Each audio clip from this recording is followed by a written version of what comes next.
Greetings.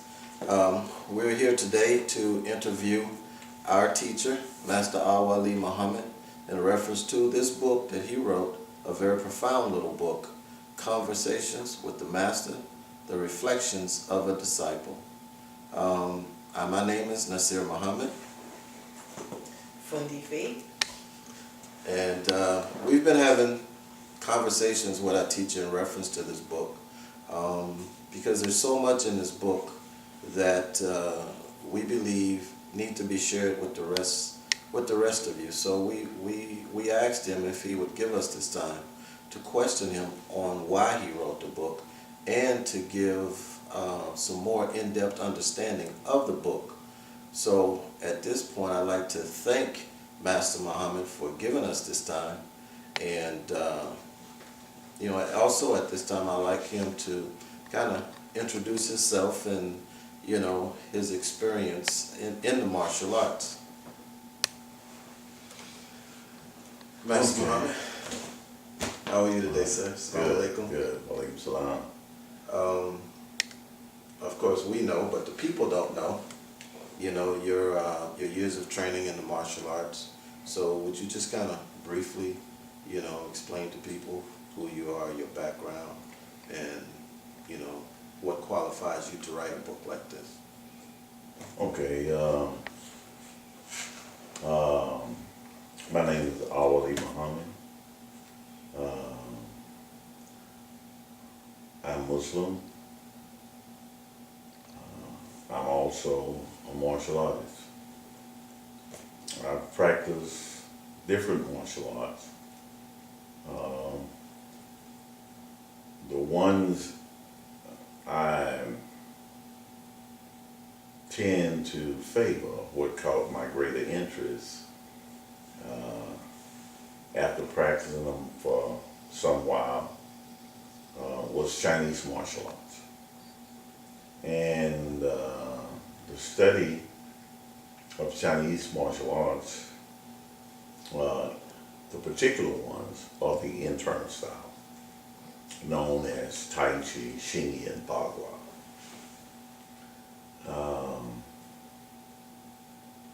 In studying Tai-Chi, which, if I have to say they're the favorite,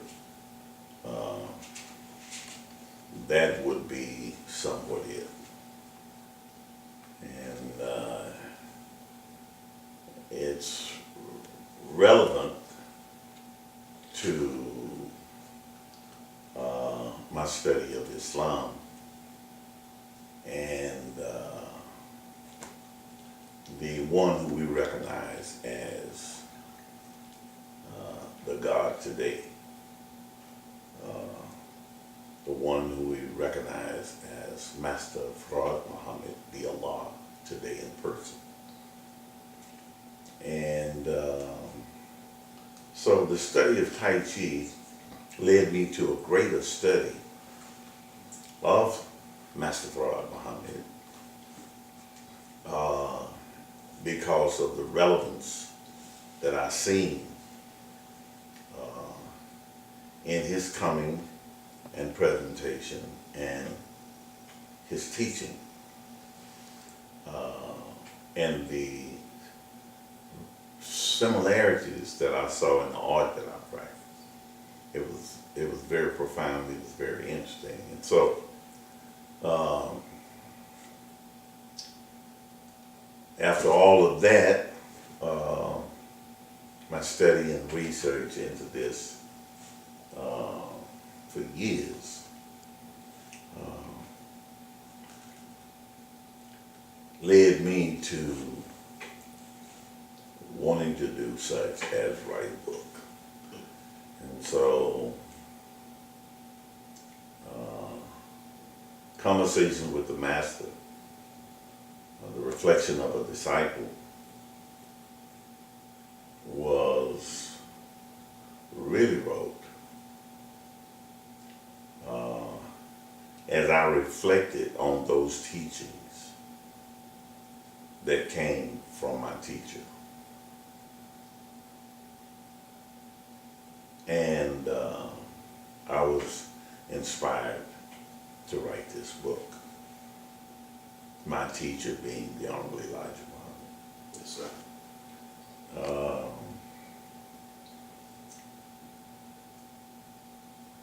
So that's basically why I wrote this book. So are you saying that in the title, The Reflections of a Disciple, these are your reflections? These are quite my reflections. Wrote in such a way that it's much broader than me.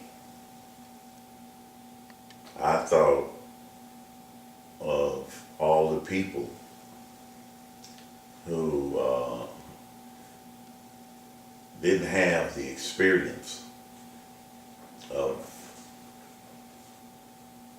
knowing or really understanding the teachings of the Honorable Elijah Muhammad, or really understanding the teachings of Tai-Chi. And I thought that based on my understanding of both, I could show the parallel in writing the book. Yes, sir. Well, I would have to say after reading the book that you've done a great job in creating that parallel. In your preface, you say that you didn't want to write. You wanted to do a martial art book, but you didn't want to do kind of what everybody else was doing. And I could say that you definitely accomplished that by the first chapter alone. Lets you know from the very beginning that this is no ordinary book. Well, there are a lot of books out, and books that I like on Tai Chi, and very well written, very thorough, in the how-to.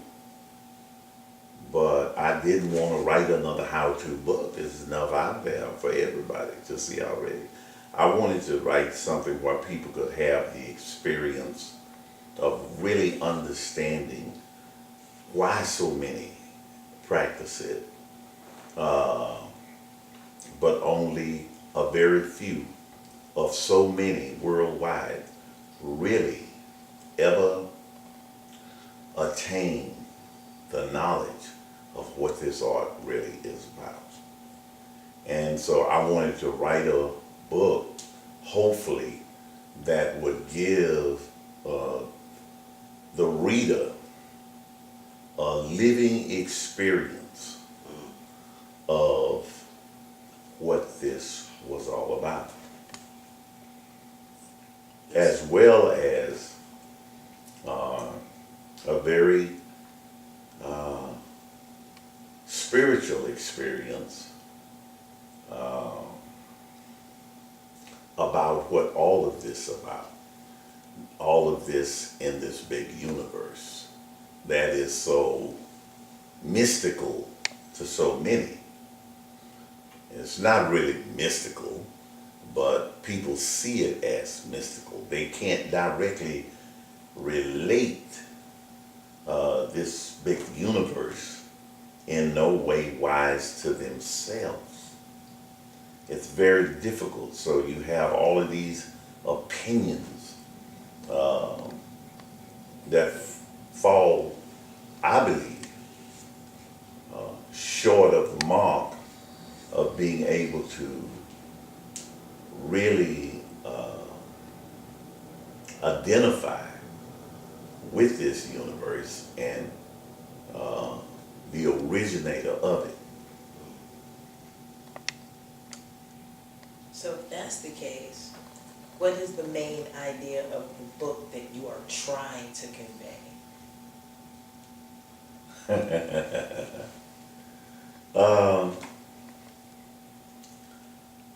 I guess you would say the main idea of the book that I'm trying to convey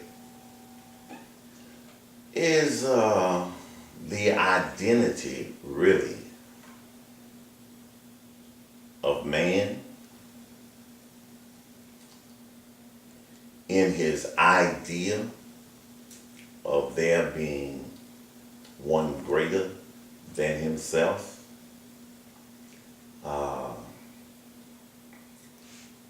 As well as his journey in discovering himself and what he's all about. With his teacher as a guide that is ever present in his life, in his journey, and his relationship with that teacher throughout the journey. And I've already started, after 10 years, I guess it took me to start on book 2. My idea was to have this a 3-part experience. Part 1, conversation with the master, where the master is with the student, the disciple, through his journey, as I said, and what all of that lead to in his discovery of himself. Part 2 would be about his awakening to himself and realizing there is still more that he have to learn, that just awakening to himself was not all of it. And the other part of it is essential to the development of his whole self, which in turn he come to know and come to understand the role of woman or female as it relates to his whole self. And so this new book is called The New Beginning.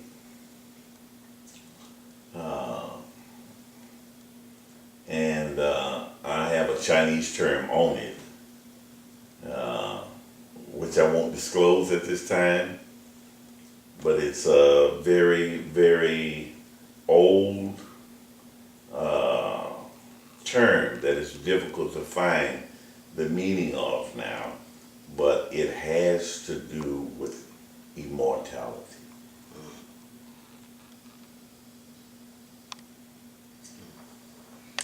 Okay. Now, when you say that you wanted to take the reader on a journey, I can say you definitely did that. Because after completing the book, you know, I felt like I was actually in a movie theater.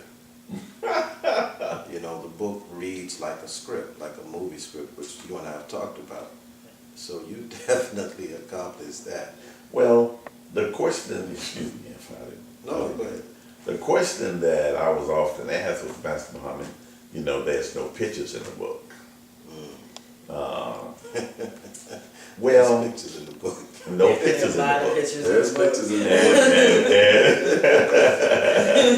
And so this is part of the experience. I chose not to put pictures in there, Right. but words. Yes, sir. And that the reader may have his own experience in his understanding of the words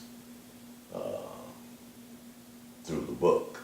And I have characters in here, and if you notice the characters, none of them have any names. Right. Right. Yet they are described. Yes, sir. Yes. And that was on purpose as well. And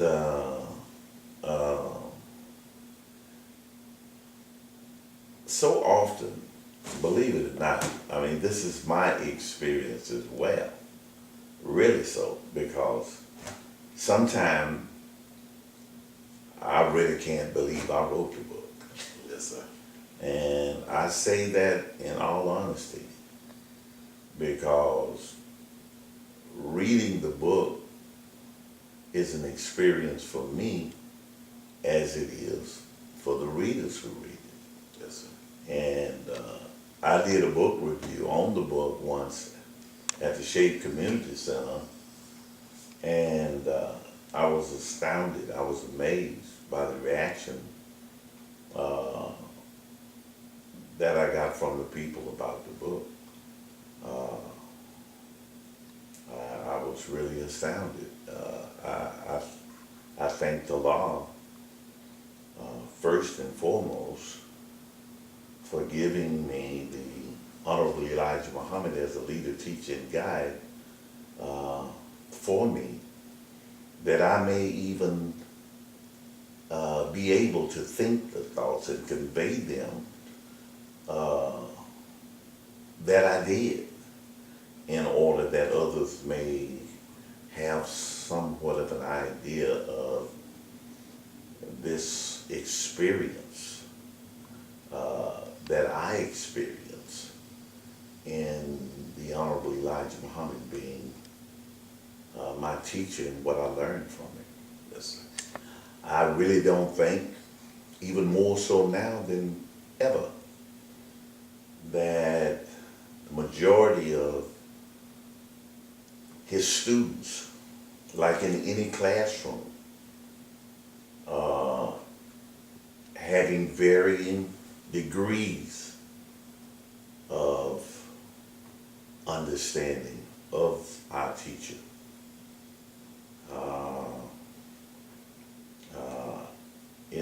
It's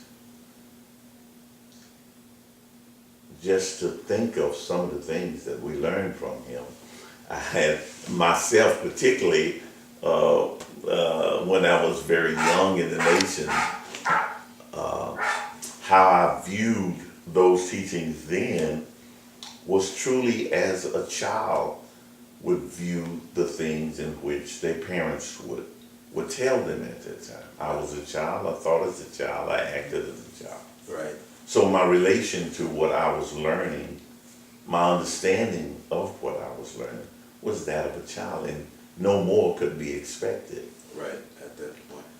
But as I have grown through the years and focused and fixated on the teachings of my teacher,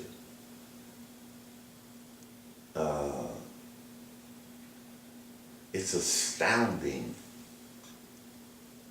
the knowledge, the understanding, and the wisdom that I have been so blessed, and I'll use that word, Yes, sir.